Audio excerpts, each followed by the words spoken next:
আপনার MP Ratna here হাত ধরে এই, যা বলেছো বলেছো, আর ওরকম কথা একদম মুখে আনবে না। সেই কলকাতা থেকে দুবাই সবাই জানে আমি কবিতাকে বিয়ে করছি। এই, ছোটবেলা থেকে আমি রবীন্দ্রনাথের কবিতা পড়ে পড়ে বড় হয়েছি। আমার জীবন আর কিচ্ছু নেই, বুঝলে?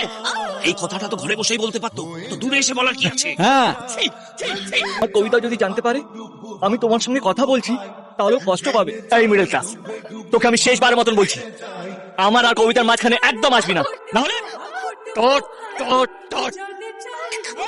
হ্যালো, আমিও তোমার মতো ছেলেকে বিয়ে করতে চাই না। রুদ্র তোমার থেকে অনেক ভালো। Dot dot dot.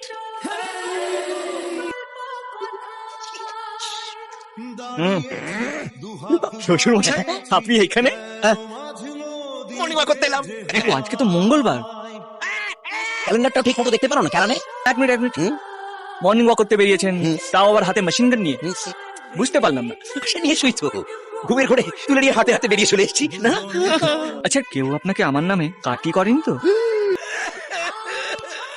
ঠিকই ধরেছো জামাই, বেরো তো মাথা ঠিক নেই। ইয়াকে ওনাদের তুলে দিতে গিয়ে দেখি রিয়া ঘরে নেই, তুমিও নেই, এদিকেও কাটি করলা। আরে এবছর ও তো সর্বভারতীয় মিথ্যাবাদীর অ্যাওয়ার্ড পেয়েছে। ওর কথা শুনে নিজের জামাইয়ের উপরে সন্দেহ করতে পারে? না না না, ক্ষমা করছে। আপনি কি করেন? পালিয়ে যাবেন, চালিয়ে দিন না। লুটেড লেগে যাবে। আপনি আমাকে মেরে ফেলুন, আমি আর বাঁচতে চাই না। চালিয়ে দিন না। মারুন আমাকে।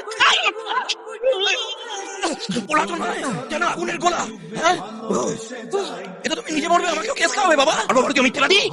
আমি তোমায় বলে দিচ্ছি, যদি আর কখনো কেউ আমায় জামাইয়ের নামে আলিশানা দিয়ে নেবো, বুঝাও বুঝাও। চলো।